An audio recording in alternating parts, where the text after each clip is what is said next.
వామ్మో! కాకరకాయ చేదు అనే అందరి కోసం ఈ వీడియో.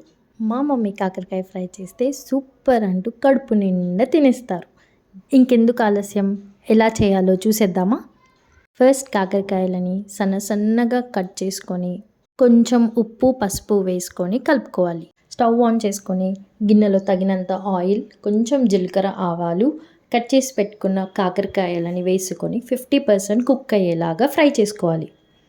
తర్వాత అల్లం వెల్లుల్లి పేస్ట్, కరివేపాకు, కారం, ధనియాల పొడి వేసుకొని బాగా కలుపుకోవాలి. లాస్ట్లో మన టేస్ట్కి సరిపడంత ఉప్పు కూడా వేసుకొని కలుపుకొని వేడి వేడి అన్నంలో కలుపుతూ తింటే సూపర్ అనుకుంటూ తినాల్సిందే. చూడండి మా అద్దమ్మ కూడా ఎంత బాగా తినేస్తుందో.